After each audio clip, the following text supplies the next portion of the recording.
Olá, bem-vindos à Universidade Comunidade. Lembrando que esse programa é uma parceria da Universidade Federal de São Carlos com a Câmara Municipal de Araras. O nosso programa passa no canal 4 da NET e agora ele vai ao ar toda sexta-feira às 7h30 da noite, com reprise aos domingos e terças-feiras também às 7h30 e de quarta-feira às 8 da noite. Gostaria de cumprimentar aqui a professora Adriana Montebello. Olá, Isabela, obrigada pelo convite, é um prazer estar aqui. Obrigada pela presença. Obrigada, e também boa tarde também para a presidente da Câmara, a Magda. Isso. Obrigada, Magda, pela sua presença. A Magda é a presidente da Câmara de Vereadores aqui de Araras. O nome completo, Magda Regina Carboneiro Celidório. E nós chamamos a Magda hoje aqui para conversar um pouco, porque segunda-feira foi aprovado o Plano Municipal de Educação aqui de Araras, no dia 6 de julho, e nós tivemos aí algumas informações um pouco contraditórias, e gostaríamos que ela esclarecesse um pouco sobre o que, afinal de contas, foi aprovado como Plano Municipal de Educação, e as polêmicas que giraram em torno dessa questão. Primeiramente, eu gostaria de agradecer a vocês a oportunidade de poder estar aqui hoje falando um pouquinho a respeito disso. Muito obrigado mesmo, tá? Bom, na segunda-feira, na realidade, o Plano Municipal de Educação, ele tem gerado muita polêmica na cidade, antes mesmo de entrar na Câmara Municipal, esse projeto. As pessoas começaram a ligar, a mandar e-mail, dizendo que o projeto já estava aqui, que não era um projeto legal para a sociedade, porque tratava de ideologia de gênero, e a partir daí as crianças iam ter um único banheiro na escola, não ia ter mais banheiro masculino e feminino, ia ter um só, que a professora iria falar assim para a menina: olha, menina, beijar menina é normal, menino beijar menino é normal, coisa que não procede de forma nenhuma. Isso é uma informação, infelizmente, foi uma informação mentirosa, que foi passado para a sociedade também de uma forma completamente errada o projeto. Quando esse projeto chegou na Câmara Municipal, os movimentos já estavam ali fora se formando contra um projeto que a gente nem sabia exatamente o que constava nele. Quando chegou na Câmara, nós fomos ler, estudar o projeto, nós vimos que o projeto não tinha nada de ideologia de gênero, não falava nada a respeito disso. E as pessoas já haviam criado uma polêmica lá do lado de fora muito grande em relação a isso. Então, vários segmentos da sociedade acabaram se mobilizando, vieram até a Câmara Municipal, cada um procurou vários gabinetes vereadores, onde eles foram atendidos, cada um com a sua sugestão de mudança no plano, por causa, às vezes, de uma palavra. Então, a preocupação deles era que esse projeto deixasse alguma brecha para que isso pudesse ser feito lá no futuro, porque é um plano que vai até 2024. E o plano de educação, quando a gente começou a estudar ele, é um plano muito bom para a cidade, porque ele tem 20 metas, inclusive ele foi amplamente debatido em Conferência Municipal da Educação. Depois nós fizemos uma reunião na Secretaria da Educação com todas as entidades que tinham se manifestado contra o projeto. Nós pedimos um horário com a secretária da Educação, com a Beth Cilindre, ela nos atendeu as entidades para tirar dúvida. Qual era a dúvida em relação ao projeto? Foram fazendo algumas sugestões durante a reunião também, mas o que a gente via? Que na realidade era a falta de informação. E aí me perguntaram, por que a Câmara Municipal não fez uma audiência pública em relação a isso? Porque não estava preparado para isso. Perfeito. Tá? Da mesma forma que viria as pessoas para realmente debater o projeto em si, o plano municipal, viriam também as pessoas completamente preconceituosas. E aí ia dar um conflito muito grande entre as pessoas, o que a gente não quis, a gente quis preservar todo mundo. Eu acho importante a gente estar se pautando nessas questões, porque assim, não é querer entender se as pessoas são mais ou menos conservadoras, eu acho que essa é uma questão importante, mas é a gente entender que a escola é um espaço plural, para atender todo mundo, e que essa questão de se você dizer que as pessoas são mais ou menos preconceituosas, no sentido de criar mesmo um pré-conceito antes de ler o projeto e entender, né, realmente do que ele se trata. Eu acho importante a gente dizer isso, porque foi gerado, assim, eu recebi vários e-mails, inclusive, várias postagens a gente via pelas redes sociais, né, dizendo que exatamente essas questões de que iam mudar o banheiro e a gente sabe que isso foi dito em instituições, inclusive, que têm um nome na cidade, instituições religiosas, inclusive, né, que não podem, né, acho que propalar essas coisas sem ter certeza, né, porque você acaba gerando até uma histeria coletiva, né, em torno de uma coisa que é irreal, né. Então, acho muito importante vocês da Câmara terem esclarecido, ter aberto a casa para receber as pessoas. Eu achei, assim, fantástica a atitude, entendeu? Né? Muito democrático, coisa que muitas vezes a gente não vê na Câmara dos Deputados, né? Infelizmente. Então, sabe, de estar recebendo essas pessoas, de estar ouvindo mesmo, de estar recebendo nos gabinetes com antecedência. Então, eu acho que a Câmara teve um papel, assim, fundamental para que a gente conseguisse aprovar o plano, né? E gostaria que, Magda, que você falasse um pouquinho quais são essas metas ou quais são as principais metas que o Plano Municipal conseguiu aprovar. Acho que eu só queria complementar uma coisa. Claro, Adriana, por favor. Acho que é até importante, né, um plano, né, dentro do município que tem as suas diretrizes, suas metas, é importante para o desenvolvimento educacional, né, da própria cidade, né? Acho que isso é importante para uma qualidade até superior, com uma maior qualidade educacional, não é verdade, presidente? Acho que isso tem até a ver com a pergunta que a própria Isabela lhe perguntou, né? Exatamente. Eu estava pensando nisso, acho que é fundamental ter um plano, né, Isabela? Ainda bem que você tem, né, um projeto, né, um plano. Então, são 20 metas, tem um plano, né? Eu não vou conseguir lembrar das 20, mas, no geral, o que ela fala? Erradicar o analfabetismo na cidade, pelo menos até o final da vigência do plano, que é 2024. Valorização dos profissionais, educação continuada para profissionais poderem detectar dentro da sala de aula uma criança vítima de violência doméstica e violência sexual. Que às vezes o professor ele acaba não estando preparado para visualizar uma criança quando ela está sendo vítima. Então, tem essa capacitação dos profissionais também nas metas. Você conseguir colocar pelo menos 85% das crianças na escola. Tem também o projeto da escola integral, período integral, para essas crianças não ficarem na rua. Então, são muitas metas que a gente viu que visa só agregar valores à educação, melhorar cada vez mais a educação da cidade. Porque só a educação vai poder transformar esses pequenos, né, em cidadãos melhores, em pessoas realmente que tenham conhecimento para poder discutir o melhor para a cidade dele e para o país dele, para fazer uma escolha decente, uma escolha melhor. Perfeito. Bom, eu queria agradecer demais a sua presença, Magda, e dizer também que a universidade está à disposição para que a gente possa contribuir com esse plano, no que for necessário, o que for preciso. E agradecer também a presença da professora Adriana, que vai continuar aqui com a gente. E dizer a todos que a gente volta já com a nossa outra entrevistada do dia, a professora Elaine Furlan. Posso só falar uma coisinha? Claro, por favor, fique à vontade. Eu só queria agradecer de novo, tá? Você pela oportunidade, agradecer também aqui todos os vereadores que estiveram envolvidos nesse processo do Plano Municipal de Educação, que houve um consenso muito grande entre os vereadores para fazer as mudanças necessárias no projeto, para não causar tanta polêmica. E agradecer a população em geral, que estiveram presentes aqui, entidades religiosas evangélicas, católicas e o movimento LGBT também, que estiveram aqui.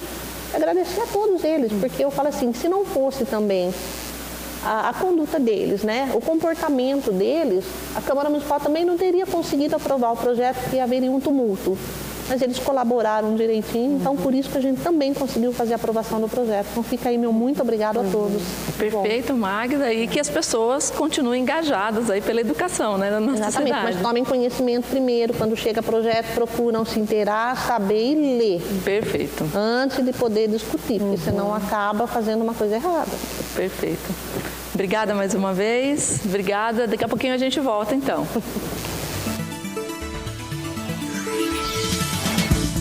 Olá, estamos de volta com Universidade e Comunidade. Lembrando a todos também que vocês podem buscar todos os programas no YouTube, /Universidade e Comunidade, e também no Facebook. Além disso, no site da Câmara Municipal de Vereadores aqui de Araras, também vocês encontram todos os programas. Cumprimentar mais uma vez a professora Adriana Montivello. Olá, Adriana. Olá, Isa. Prazer estar aqui com vocês. Olá, Elaine. Olá. E apresentar a nossa entrevistada de hoje, a professora Elaine Furlan, Elaine Gomes Mateus Furlan. Tudo bem, Elaine? Tudo bem. Obrigada Seja bem-vinda. pela oportunidade. Que bom. Nós vamos iniciar, então, pelos destaques da semana da professora Adriana e depois passamos para a entrevista propriamente dita. Bom, Isabela, hoje eu tenho um destaque mais focado na economia, né, que é em relação à produção de veículos, tá? Em junho agora, né, que fechou o mês, a gente tem esse dado de 2015. Então, segundo a Associação Nacional de Fabricantes de Veículos Automotores, é a ANFAVEA, uma entidade que representa o setor e que divulga números, né, sobre veículos, máquinas agrícolas, todo esse setor. Então, nós tivemos uma queda de 14,8% na produção de veículos, se a gente comparar junho de 2015 ao mesmo período do ano anterior, que foi em 2014, né? Além disso, também, o que a gente vem sentindo? Uma queda, também uma redução no número de postos de trabalho. Então, nós fechamos aqui junho de 2014 com 137 mil postos de trabalho, uma redução também de 9,6% se compararmos ao período anterior. Estimativas para fechar 2015 também é de queda, de 17,8% aproximadamente, né?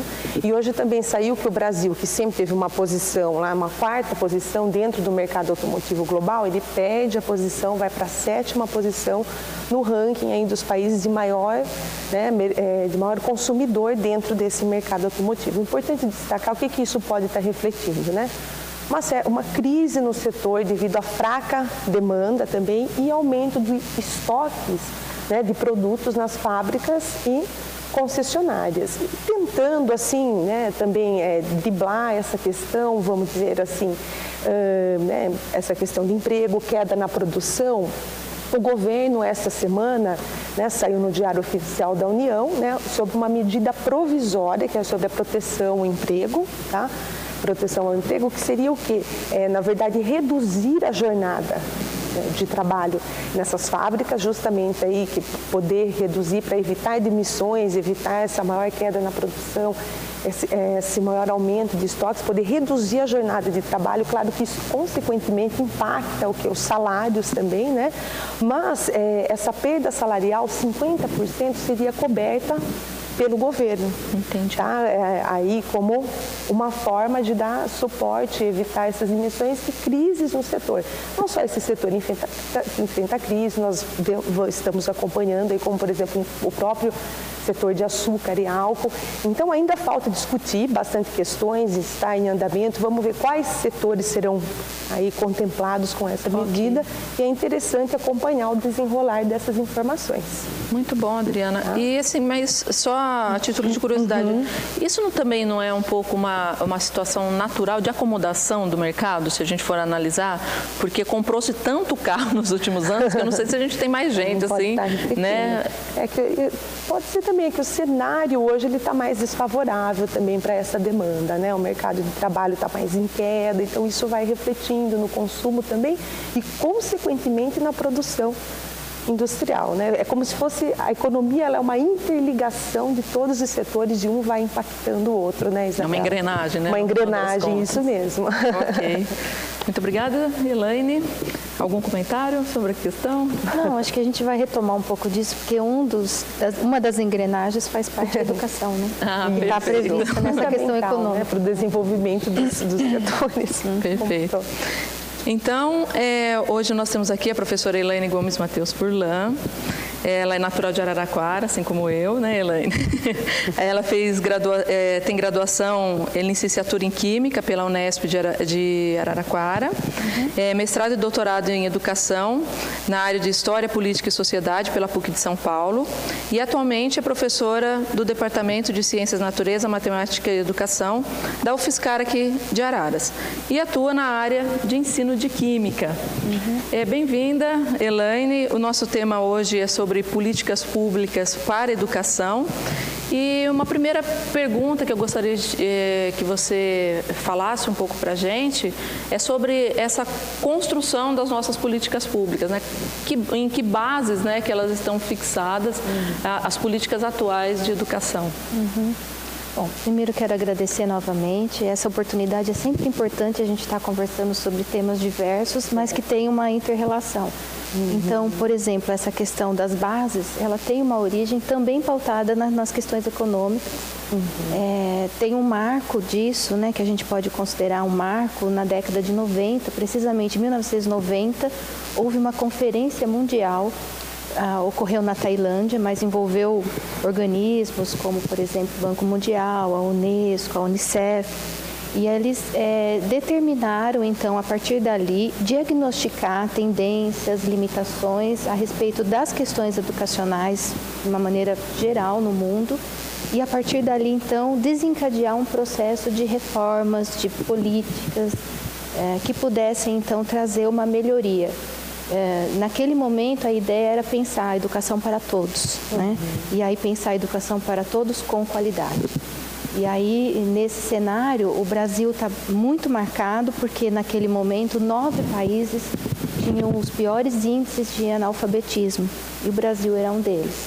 Então, esses 9 países, inserindo o Brasil, assim como outros, desencadeou essa discussão acirrada, não só a questão do analfabetismo, mas da pobreza e do próprio desenvolvimento humano e que as bases estão marcadas, então, pela questão educacional.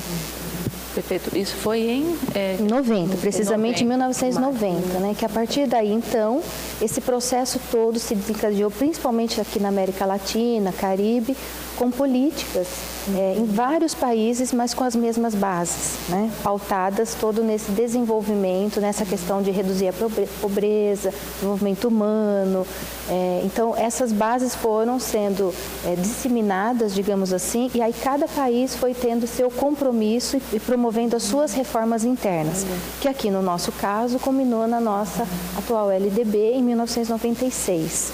Mas que sempre esses planos, como acabamos de ouvir, especificamente do município, ele vem acontecendo tanto em diversos países, tanto a nível nacional, estadual e municipal, sempre planejando metas, né, a cada 10 anos, então fazendo esse mapeamento de quais são as tendências, quais são as necessidades, onde é preciso atuar para que esse desenvolvimento, essas questões econômicas de redução de pobreza, por exemplo, aconteça. Como que a educação contribui para isso? E para isso são implementadas reformas políticas, educacionais, de formação de professores, de sistemas educacionais, curriculares e assim por diante. Perfeito. Acho que é interessante mais uma curiosidade, professora Elaine, assim, o papel de instituições, organismos internacionais como o Unicef em contribuir para esse processo? Sim, é uma questão muito discutida e amplamente nas pesquisas aparece muito, é a questão, por exemplo, de um banco, né? Digamos assim, subsidiando essas discussões, né, na questão mundial. Então, o Banco Mundial é um organismo importantíssimo nessas reformas, né? Justamente por isso, esse olhar, né, na redução da pobreza, do desenvolvimento e pensando nas questões por meio da educação que isso possa acontecer. Então, sim, é um papel importantíssimo, porque foi marcado principalmente pela questão dos financiamentos, né? A Unesco, por exemplo, teve um outro papel importantíssimo que coordenou todo esse processo, então montou uma comissão internacional para ditar as diretrizes aí, inclusive para o século XXI. Então, isso mobilizou de uma forma geral o mundo, né? E alguns pilares, como por exemplo o Banco Mundial, a Unesco, a Unicef, tiveram esse papel fundamental para desenrolar todas essas questões políticas e que depois se desdobram internamente dentro de cada país, né? Como no caso aqui da gente. Entendi. Professora, tem alguma relação, assim, porque eu acho que é bem nessa época que começam a ter as avaliações externas, né? Prova Brasil, Saresp, tem uma relação direta com essas questões? Como é que é isso? Tem. Inclusive, os estudos, os relatórios, né? A partir daí foram feitos muitos estudos, muitos levantamentos, muitos relatórios, mas nessa conferência propriamente já saíram metas.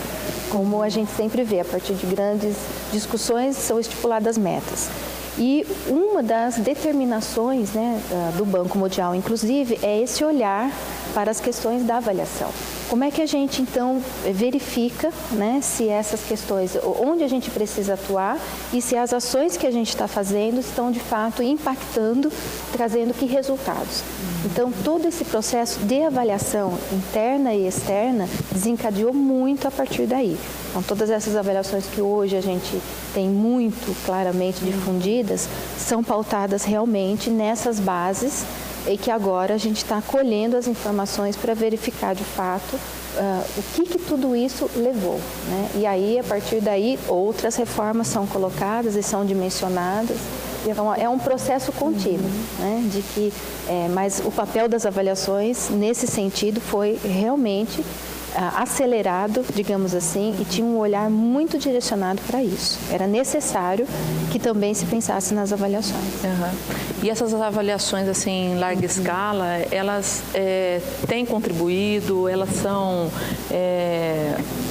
muito, como eu vou dizer, superficiais. É importante até para a gente checar a efetividade mesmo desses programas. Dos instrumentos elas acabam também. sendo, né, Isabela, fundamentais aí, acho que até para um bom andamento desse processo, né, professora? Sim, eu penso que as avaliações são necessárias.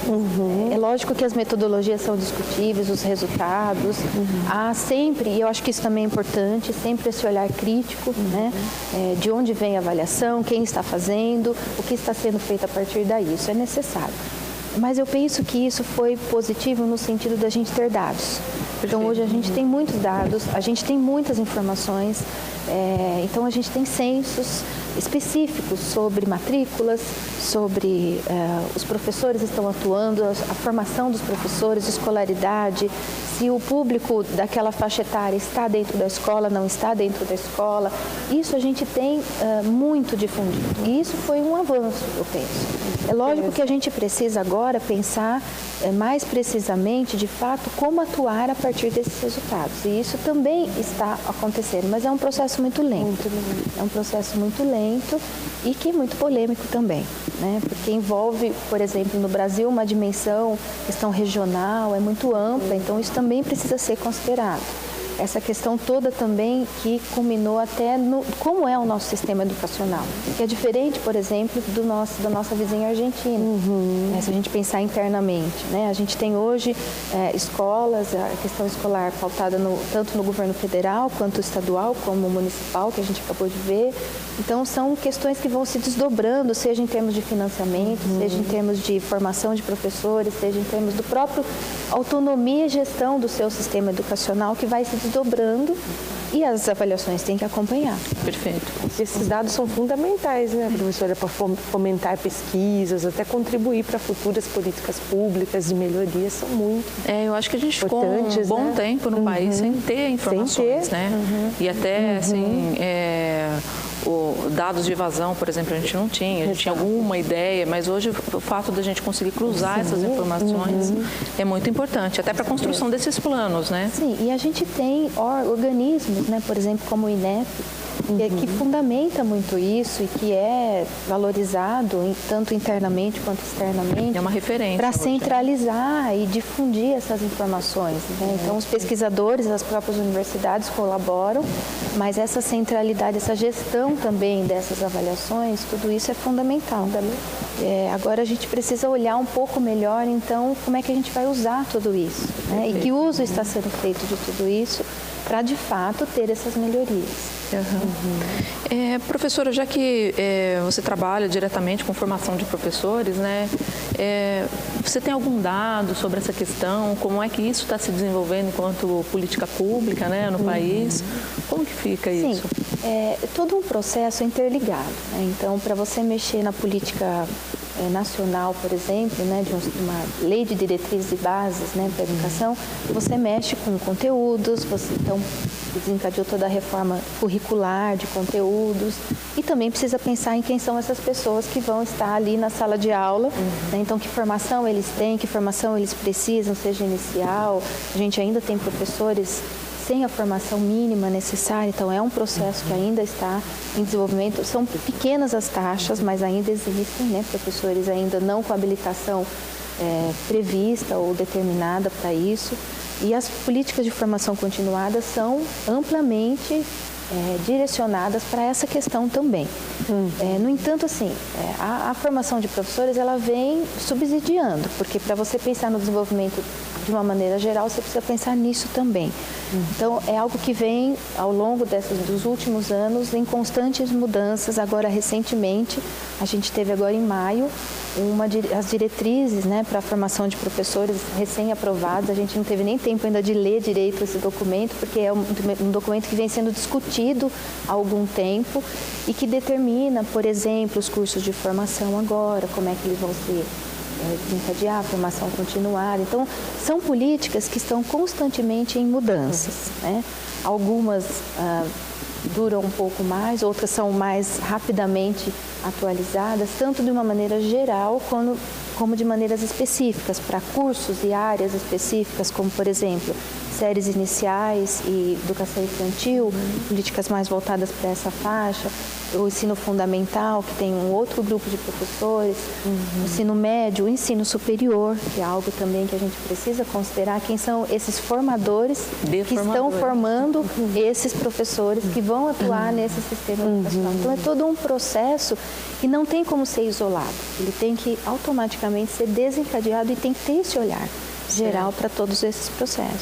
A gente percebe algumas mudanças e acho que são ganhos, né, dentro da educação. Por exemplo, a questão da gente ter a necessidade de um curso de formação superior. Né? Depois, para a educação infantil, que a gente antes tinha os cuidadores, e agora né, a gente tem aí a necessidade de uma formação em graduação. E como você vê essa questão? E a gente já tem avaliações que podem mostrar que isso trouxe mudanças para a área? Sim, esse é um marco da nossa LDB, né? Essa questão de incorporar a educação infantil. Então, hoje, fazer parte da educação básica e, consequentemente, isso tem que ter formação também para isso, né? Então, hoje eu vejo que tem um olhar muito atento para as questões, por exemplo, da educação infantil, justamente porque foi algo recente e que agora está em processo. Então, tem esse olhar hoje, as pesquisas têm avançado muito nessa área. Então, quem são essas professoras que estão trabalhando nas creches? Anterior à pré-escola, né? A pré-escola foi muito estudada, é muito estudada, a questão da alfabetização é muito estudada, assim como todos os níveis. Mas eu vejo que hoje há um deslanchamento de pesquisas voltadas muito para a educação infantil e para o ensino superior. Porque para a educação básica, de uma maneira geral, fundamental e média, também há muitas pesquisas, mas isso já está, na minha opinião, um pouco mais avançado em termos de discussões, não esgota, né? Ainda não são suficientes. Mas acho que esse olhar agora para as pontas também é importante, né? Então, há uma discussão muito recente a respeito dos formadores, né? A gente tem participado de alguns eventos que a gente vê que esse é o foco. Agora, olhar também o ensino superior. Como é que esses futuros professores estão sendo formados de fato? Quem são essas pessoas que estão formando? E também para as bases, né? Principalmente a educação infantil. Perfeito, perfeito. E para os próximos anos, assim, existe algumas políticas que estão aí para serem definidas? Eu sei que tem uma questão do ensino médio, né, bastante marcante, principalmente em relação à questão curricular, né? Você tem alguns indícios, alguns dados sobre isso? Isso é um pouco novo ainda, né? Eu acho que está ainda em processo. É uma discussão que já foi, já voltou, né? Sempre está colocada aí na mesa, mas me parece que agora está um pouco mais direcionada essa discussão. É muito recente. Eu vejo que o ensino médio é um gargalo, né? Então, por exemplo, no meu doutorado eu estudei especificamente o ensino médio, a gente tinha dados muito preocupantes, como, por exemplo, metade da população da idade que deveria estar estudando no ensino médio fora da escola. A gente sabe que há uma lacuna muito grande do ensino fundamental para o ensino médio, né? Então, a gente tem, de fato, os índices de reprovação e de evasão no ensino médio são muito maiores do que no ensino fundamental. Isso as pesquisas já estão identificando. Então, por isso, essa discussão agora, um pouco também olhando para essa etapa final da educação básica, que também é algo novo, né? Porque o ensino fundamental já fazia parte da educação básica. Agora, é preciso pensar como a gente vai preparar esse jovem de 15 a 17 anos para o mercado de trabalho, né? Para uma continuidade no ensino superior, as questões de cidadania, que estão hoje muito em pauta e a discussão atual é muito em volta disso. Para tudo isso, o ensino profissionalizante, a gente vê que há uma discussão muito forte sobre isso. Então, eu acho que esse é um foco muito atual e que a gente tem que ficar atento, porque é esse jovem também que está saindo da escola, né, terminando essa escolaridade de mais de 10 anos, com que formação? Preparado para quê? Perfeito. Então, acho que esse é um foco que está hoje também sendo olhado e, na minha opinião, muito importante da gente olhar isso. Com certeza. E pesquisas como essa são fundamentais, então, dentro da universidade. Muito importante. Contribuir até para essa interdisciplinaridade. Eu vejo isso até como ensino, pesquisa e extensão também. Perfeitamente. Né? Pensando até aí no mercado, né? Muito importante essa discussão. Pensando especificamente na nossa atuação específica, né? Que a gente prepara um professor para o ensino médio, atuação básica no ensino médio, a gente tem que ter essa preocupação com as especificidades, com a interdisciplinaridade, mas pensando também na formação da pessoa. Perfeito. Né? Que pessoa a gente está formando. Ok. Bom, Elaine, a gente tem aí conversa aí para acho que mais uns 3 ou 4 programas, né? Eu gostaria de deixar o convite para que você volte outras vezes para a gente continuar discutindo essa questão da educação, que para mim é prioridade no país. E agradecer a presença da professora Adriana. Obrigada, Isabela. Obrigada, Elaine. Um prazer estar aqui com vocês. E agradecer a sua presença mais uma vez, por ter cedido esse tempinho aqui para conversar com a gente. Não, eu que agradeço, porque é sempre muito bom a gente falar de coisas que a gente gosta. Nem sempre é o suficiente, porque são questões muito amplas, muito gerais, mas que em outras oportunidades a gente vai também desdobrando. Perfeito. Ok, então chegamos ao fim desse programa. Muito obrigada. Até a próxima.